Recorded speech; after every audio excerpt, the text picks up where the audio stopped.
எல்லா செயல்களுக்கும் மூலதனமா இருக்கிறதால தான் என்ன மூளைன்னு கூப்பிடுவாங்க. நீங்க சிந்திக்கிறது, தகவல் பரிமாற்றம் செய்யறது எல்லாம் என்னாலதான்.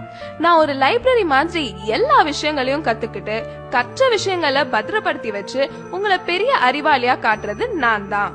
உங்களோட உணர்வுகளையும் உடல் அசைவுகளையும் கூட நான் தான் கட்டுப்படுத்துறேன்.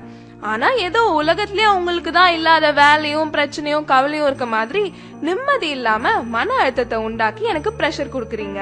சரியா தூங்குறது இல்ல, சத்தான உணவு சாப்பிடுறது இல்ல, உடற்பயிற்சி பண்றது இல்ல, மனச அமைதியா வச்சுக்க ஒரு சின்ன முயற்சி கூட எடுக்கிறது இல்ல.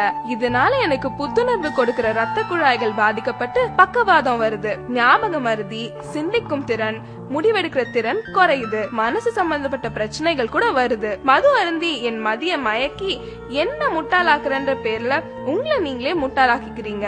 எதுக்குங்க இந்த பரபரப்பு? அமைதியா வாழுங்க, நல்லா தூங்குங்க, நிம்மதியா இருங்க, புத்திசாலின்னு எனக்கு பேர் வாங்கி கொடுங்க. அதுதான் உங்களுக்கும் பெருமை, எனக்கும் பெருமை. உங்க உடம்புல எல்லா உறுப்புகளும் 1 2ன்னு தான் இருக்கும். ஆனா நான் மட்டும் தாங்க 32 இருக்கேன். நான் அதிகமா இருக்கிறதுனாலவோ என்னவோ தெரியல, நீங்க என்ன சரியாவே கவனிக்கிறது இல்ல. இன்னும் நான் யாருன்னு தெரியலையா? நான் தாங்க உங்க பல்லு பேசுறேன். நான் நீங்க சாப்பிடுற உணவை மென்னு சிறு துகள்களா மாற்றி செரிமானத்துக்கு முதுகெலும்பா இருக்கிறேன். பல்லு போச்சுன்னா சொல்லு போச்சுன்னு சொல்லுவாங்க. நான் இல்லன்னா உங்க பேச்சு கூட தெளிவா இருக்காது. நீங்க சிரிக்கும் போது உங்களை பளிச்சுன்னு அழகா காட்டுறது நான் தான். நான் இல்லன்னா நீங்க சிரிக்க கூட யோசிப்பீங்க. இவ்வளவு முக்கியமான எண்ணெய புகையில பாக்க போட்டு சிகரெட் பிடிச்சு அழுக்காக்குறீங்க. குளிர்பானம்ன்ற பேர்ல கண்டதையும் பிடிச்சு என்ன சொத்தையாக்குறீங்க. ஒரு நல்ல சாப்பாட்டை கூட ருசிச்சு சாப்பிட முடியாம பண்றீங்க. இனிமேலாவது என்னுடைய கஷ்டத்தை புரிஞ்சுக்கிட்டு கொஞ்சம் இதையெல்லாம் தவிர்க்கிறீங்களா? நான் என்னோட வேலையை சரியா செய்யற வரைக்கும் தான் உங்களை எல்லாரும் பேர் சொல்லி கூப்பிடுவாங்க. நான் என் வேலையை நிறுத்திட்டா என்னதான் உங்க அப்பா அம்மா அழகான பேர் வச்சாலும் அத மறந்துட்டு பிணம்னு சாதாரணமா சொல்லிடுவாங்க. அவ்வளவு முக்கியமான ஆளு யாருன்னு பாக்குறீங்களா? நான் தாங்க உங்க நுரையீரல் பேசுறேன். எவ்வளவு தூசும் மாசும் நிறைஞ்ச காத்த நீங்க உள்ள இழுத்தாலும் நீங்க வாழ்றதுக்கு மூல காரணமா இருக்கிற ஆக்சிஜனை மட்டும் சுத்திகரிச்சு உங்க உடலுக்கு அனுப்புறேன்.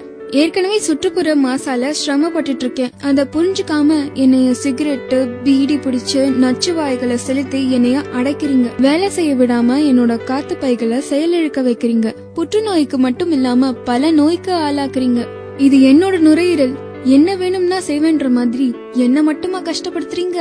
நீங்க இழுத்து விடுற புகை உங்களையும் மத்தவங்களையும் பாதிக்குது. உங்களை அழிக்கவே உங்களுக்கு உரிமை இல்லாத போது மத்தவங்களை அழிக்க உங்களுக்கு என்ன உரிமை இருக்கு?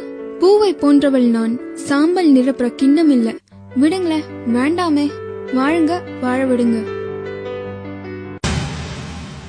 ஹலோ, கொஞ்சம் நில்லுங்க. என்ன கேக்குதா? நான் தான் உங்க இதயம் பேசுறேன். இதயம்னு சொன்ன உடனே உங்களுக்கு ஞாபகம் வர்றது உங்க காதல் தான். இப்படி காதலின் சின்னமான என்னையும் கொஞ்சம் காதலிக்கலாம்ல.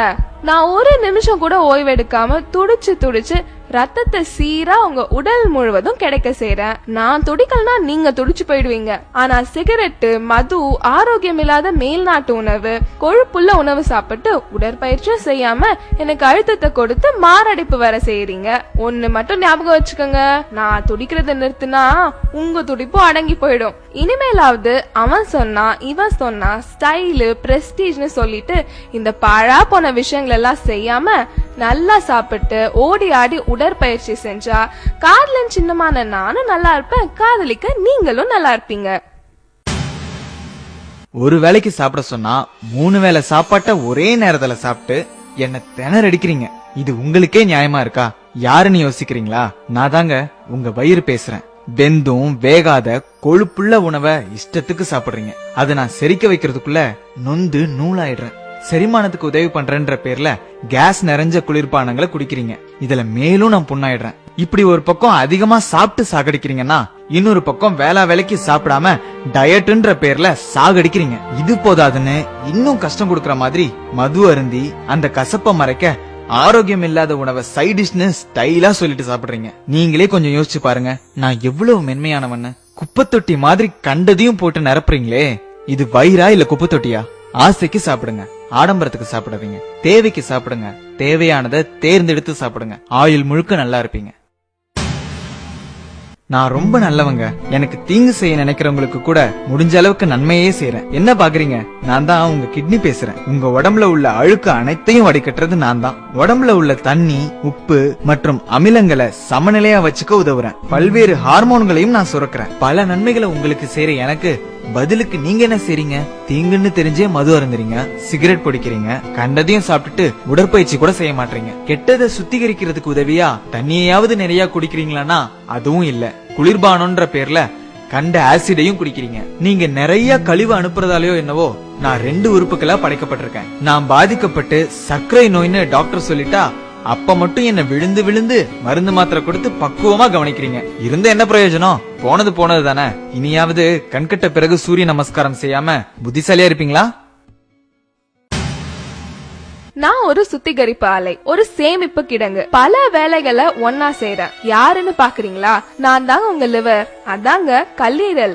உங்களுக்கு எங்கேயாவது அடிபட்டுச்சுன்னா ரத்தம் வெளியே போகாம உரைய வைக்கிறது நான் தான். நீங்க சாப்பிடுற எல்லாத்தையும் செரிக்க வைக்கிறதும் நான் தான். உங்க ரத்தத்தை சுத்திகரிச்சு உங்களுக்கு தேவையான சக்தியையும் நான் சேமிச்சு வைக்கிறேன். இது மட்டும் இல்லாம பல விட்டமின்களையும் மினரல்களையும் கூட நான் தான் சேமிச்சு வைக்கிறேன். மது குடிக்கிறதாலையும் கண்ட குளிர்பானங்களை குடிக்கிறதாலையும் பதப்படுத்தப்பட்ட ஆரோக்கியம் இல்லாத உணவை சாப்பிடுறதாலையும் என்னோட சுத்திகரிக்கிற திறமை இழந்து புற்றுநோய்க்கு கூட ஆளாகிறேன். 100 ரூபாய் டாக்டருக்கு ஃபீஸ் கொடுக்க கஷ்டப்பட்டுட்டு சின்ன சின்ன பிரச்சனைகளுக்கு எல்லாம் நீங்களே பெரிய டாக்டர் மாதிரி மருந்து மாத்திரை வாங்கி சாப்பிடுறீங்க.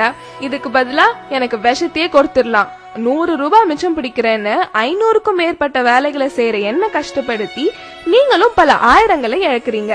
நான் எனக்காகவா சொல்றேன்? உங்களுக்காக தானே சொல்றேன். கொஞ்சம் காது கொடுத்து கேளுங்க. இதுக்கு அப்புறமாவது என்ன கஷ்டப்படுத்த மாட்டீங்கன்னு நம்புறேன்.